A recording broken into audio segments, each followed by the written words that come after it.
Chipped ham and football. That's what Pittsburgh does. What's up, everybody? Welcome back to another episode. Pleased to be joined today by Sean Hammond of Shaw Media out there in Chicago. He's been a Bears beat writer for a few seasons now, and he's a former Post-Gazette intern. So it's always great to tap into our network of former PGers in some form or fashion. We had Sarah K. Spencer on about a month ago, who's down in Atlanta now covering Georgia. Sean, what's going on, man?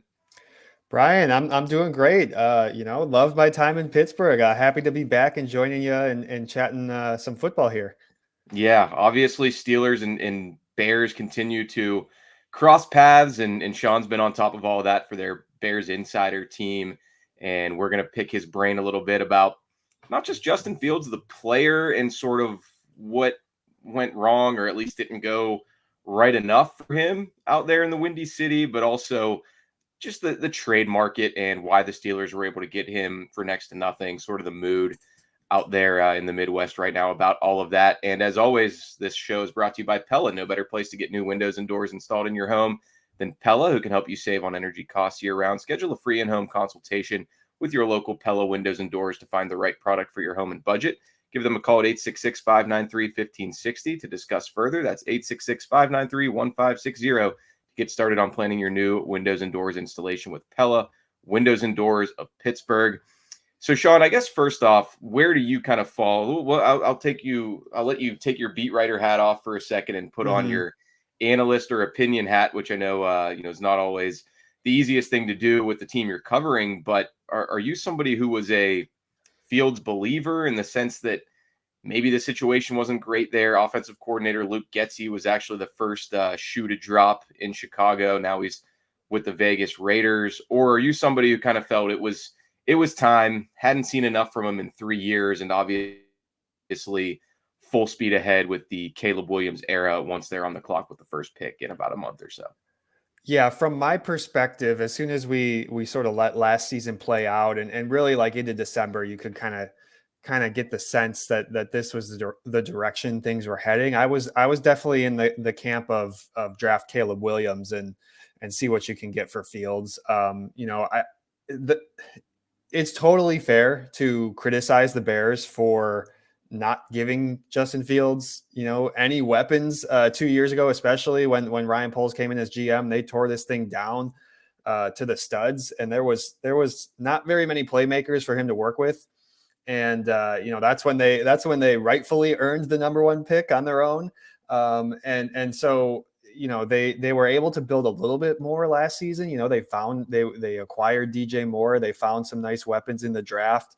But at the end of the day, this is a quarterback who, he's started for 2 full seasons and really like 2.5 seasons going back to his rookie year. I know that was under a different GM, different head coach, but he's only got one 300-yard passing game his entire career. I know he is electric, and he is so fun to watch when he's running with the football in his hands. That's not going to change. But at some point, if you want to be a team that's going to make playoff runs, I think you have to have a quarterback that can win from the pocket when defenses will make you do that in the playoffs. And I just don't know if you saw enough over the last 3 years to convince you that Justin Fields could do that. So I was definitely in the camp of take that lottery ticket with Caleb Williams, assuming that's the direction they're going to go. I'd be shocked if they draft somebody else, but take that lottery ticket and see what you can do with him in the future. I know there were even some people speculating, maybe not in Chicago where you are, but the national media or what have you, this time a year ago, that the Bears should not trade out of 1 to Carolina, and they should just rip the Fields experiment up, then reset their clock, and then you don't worry about the 5th-year option and all that. Lo and behold, they could have ended up with CJ Stroud, or they could be going through some of the same growing pains with Bryce Young had they done that. Is it a case for you of, it was right to give Fields a 3rd year to prove it? And I will say, toward the end of the season, at least looking at the box scores, I wasn't watching them week in and week out like you were, but I think they went 4-2 down the stretch after he was out for a little bit, and then he comes back and they almost flirt with a playoff run. Yeah. But it seemed like there was something to build on, but just the choice wasn't necessarily Fields or no Fields. It was Fields or Caleb Williams. And a potentially game-changing quarterback just kind of seemed to win out for them in their front office. Yeah, I mean they certainly made things interesting.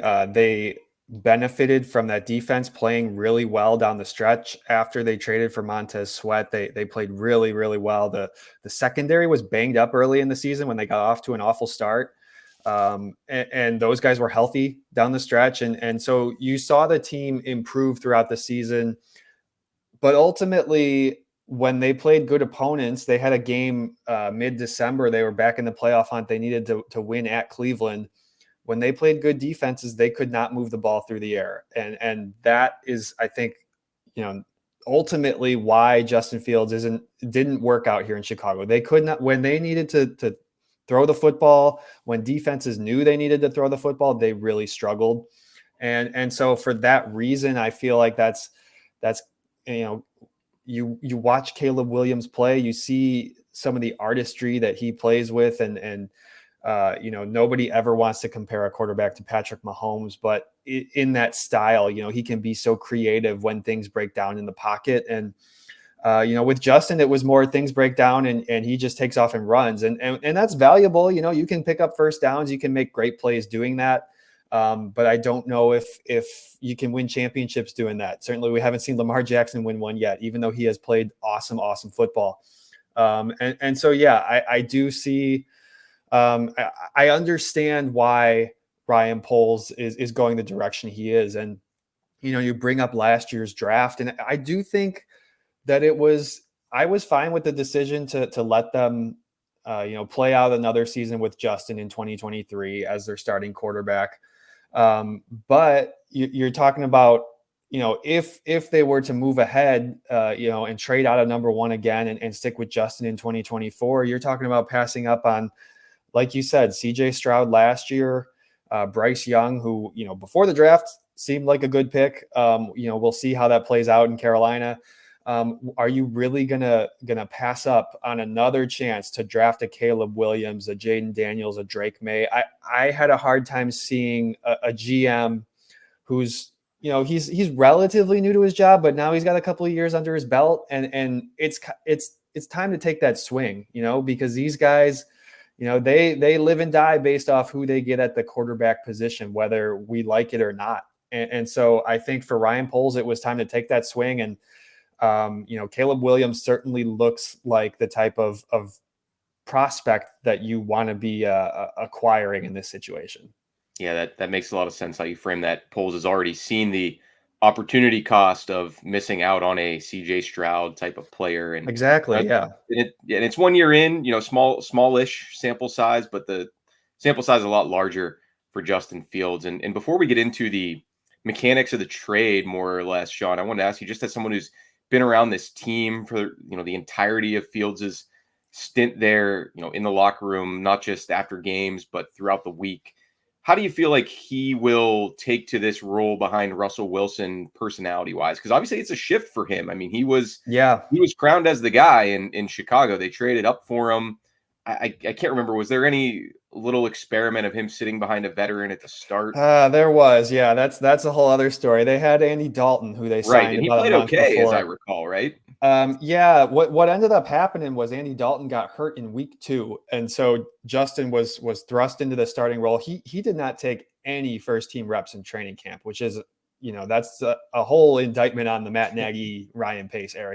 Justin didn't take any first team reps that whole training camp. Has to come in week 2, and then basically, Andy Dalton did come back a couple of weeks later, but at that point they just said we're gonna move forward with Justin still. Sure, and I remember seeing you in the Acrisure Stadium, then Heinz Field press box when they played a primetime game against the Steelers, in which Fields played okay, as I recall, but T.J. Watt happened, and that game script kind of blew up for the Bears, and yet it still required a Chris Boswell last minute field goal for the Steelers to win. But what I wanted to ask you was just, do you have a sense of how Fields will treat this opportunity in Pittsburgh? We've heard that it was his preferred landing spot. It's not uncommon for young players to want to go play for Mike Tomlin and be part of this organization, even if the winning hasn't been there in recent years quite as much. But certainly compared to a lot of teams in the league, they don't do a lot of losing, the Bears being one of them. How do you feel like he'll adjust to at least for right now, they've clearly stated Russell Wilson's the starter, Fields is Yeah. the backup. How will he do with that dynamic? And, how was he it seemed like he was well liked around the Bears locker room from everything I can tell. Yeah, Justin Fields is wired the right way. Whether he's being tasked with being a starter or, we haven't seen him in a backup role. And like I said, it's been a couple of years now, but he's going to approach that thing the right way. I guarantee you that. I mean, his teammates love him. There's a reason that DJ Moore was still talking him up, saying he wanted him to be the starter in 2024. The guys in the locker room really respect Justin. The way he approaches the game. He's never once been a distraction off the field or anything like that. And there was the one, was it a presser where it seemed like people were maybe taking his that's fair. Context a little with Luke Getsy. He did voice his concern with the, they had him standing in the pocket a lot. This was back in week 2 of the season. And he voiced his concern with sort of what the offense was looking like early in the year. He didn't like the way the headlines were coming out, and I don't know that was necessarily the media's fault, but he said what he said, and we're always an easy target, Sean. Yeah. You know that.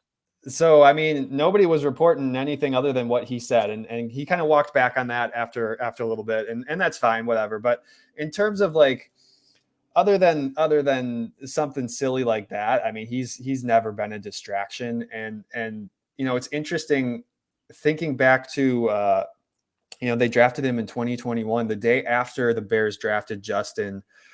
This was back when all our media stuff was still on Zoom. Right. We did a session with Justin, and I actually asked him who he modeled his game after. And you could go look up the clip, but the first player he mentioned was Russell Wilson. And so I think that's a really fitting setting here for him to go and back up Russell Wilson. And it's the NFL. You never know. Guys are going to get hurt. He's probably going to be in the game at some point next season. But that's certainly the type of veteran that I think he would want to learn from. And the type of guy that he kind of styled his game after when he was growing up. He's a mobile guy too, or at least, Russell was when he was in his prime. He could move, and that's obviously what Justin does well. And I think that they have a nice little quarterback room there. We'll see what Russell still has left in the tank. Obviously, things didn't go well in Denver, but I can absolutely see Justin Fields wanting to sort of stick close to Russell Wilson and learn everything he can from that guy. All right, we're going to take a really quick break. When we come back, let's talk about the trade. Conditional 6th round pick that, oh boy, if everything goes well, the Bears will get a 4th for Justin Fields. We'll be right back with Sean Hammond, Bears beat writer.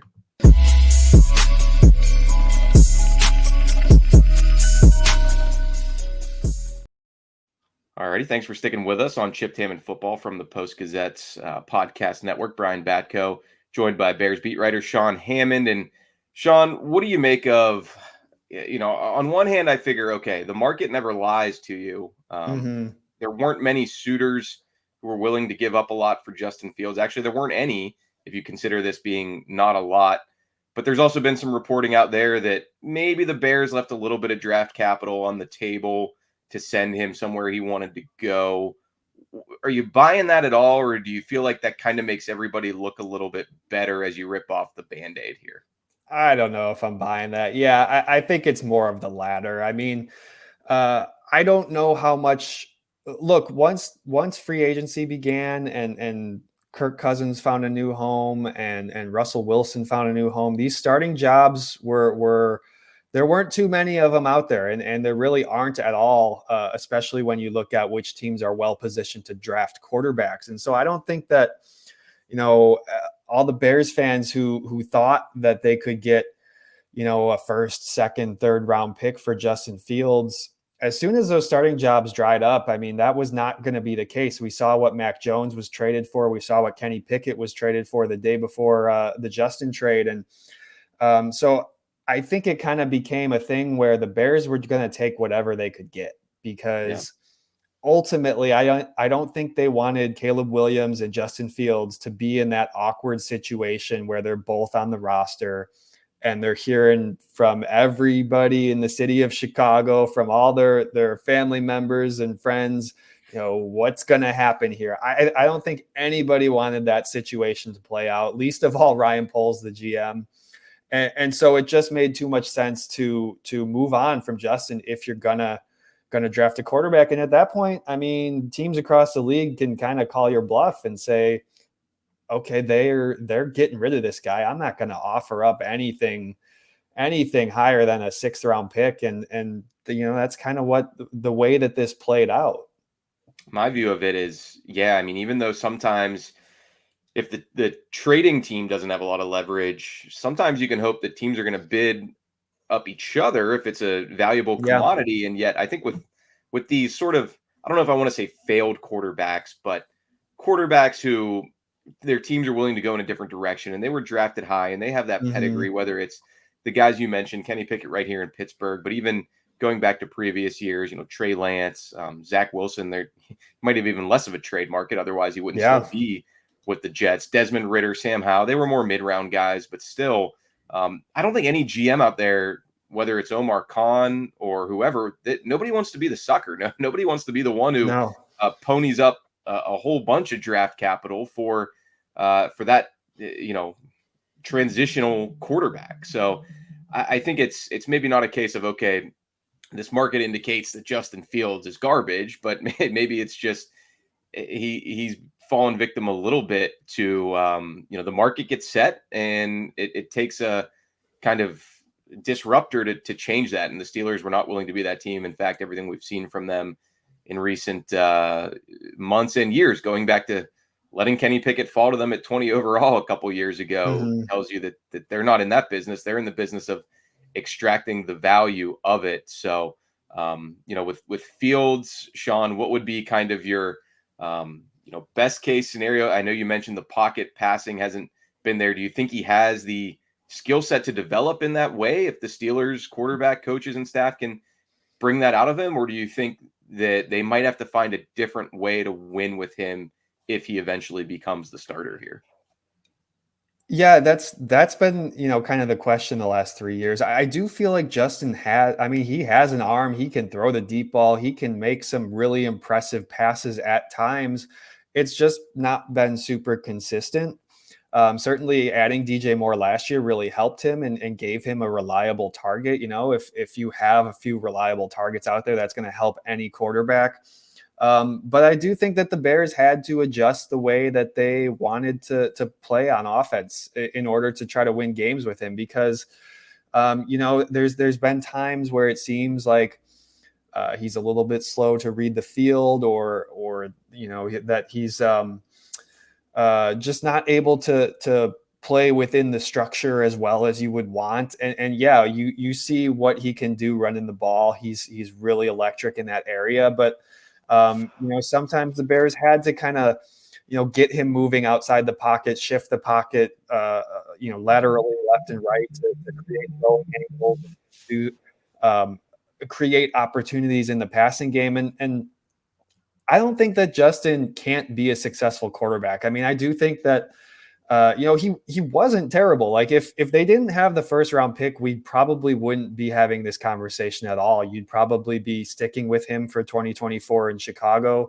And it'd be kind of a prove it year where maybe without the option being picked up. The fact that they have this number 1 overall pick, thanks to the Carolina Panthers, changed everything. And so I think that teams can win games with Justin Fields at quarterback. I know he's not going there to be the starter. He might not have his opportunity or as many opportunities as he would like. But, if he has to take over, I would think that he and Russell Wilson could play similar styles of offense. I think he might fit really well as a backup for him. And I do think he's going to get another chance in the league, whether that's next year with Pittsburgh, whether who knows how this year is going to play out, but he's certainly eligible to become a free agent next year. I do think that he's gonna get another opportunity. If Mitchell Trubisky was able to get another contract in the league, like Justin Fields absolutely will too. He can be a successful quarterback. It's just got to be the right situation, the right type of offense, and really you need to see more improvement from him in that passing game. Yeah, and I imagine it was probably an easier sell for Mike Tomlin and company to say, hey, come here and back up Russell Wilson versus whether it would have been a Mitch Trubisky or Mason Rudolph or Kenny Pickett, anybody really less established in the league. Yeah. And, like you said, somebody that Justin Fields grew up, idolizing, at least to some degree. And now they're both in the league together. So it's going to be very interesting to see the dynamics of that. And it's going to be a business at the end of the day. If Russell Wilson plays well, Justin Fields will have been a fire extinguisher left behind the glass that the emergency never happened and he wasn't needed. If Russell Wilson struggles, which he might, then you can see what you've got with Fields. So, well, thanks, Sean. Is there anything else you want to add before we let you go? Otherwise, you can plug or promote anything Fields or Bears related that you might want to for our Steelers audience here. No, if you want to read the Bears perspective, head to shawlocal.com. That's SHAWLOCAL. You can find my stuff, Sean_Hammond. I really appreciate you having me on, Brian. This has been a lot of fun. For sure. Yeah. Like I said, we bump elbows occasionally at the combine and at different games. And the Bears and Steelers have certainly been doing a lot of business together. So every now and again, I have to hit you up and check on Chase Claypool. That fizzled out rather quickly. Yeah, we'll see where he lands next. Yeah, I know. I guess Ryan Poles is probably one of the favorite people in the NFL for Steelers fans over these last couple seasons. So, but who knows? Maybe it'll work out for both franchises, and I'll run into you at a Super Bowl with Caleb Williams versus Justin Fields in some year that starts with 2-0-2. Who knows? That'd be fun. I can't wait. All right, for Sean Hammond from Shaw Local in Chicago, I'm Brian Batko. Thanks as always for checking us out on Chipped Hammond Football. Great stuff from Sean. We will be back with you again. Chris Carter will have the Wednesday North Shore Drive episode, and we'll have plenty of coverage of the Steelers and all their maneuvering from Omar Khan and company at post-gazette.com. Thank you for tuning in. Thank you for checking out this content from Post-Gazette Sports. If you watch this video on YouTube, please like the video and subscribe to our channel. For all of the sports coverage the Post-Gazette has to offer, visit post-gazette.com.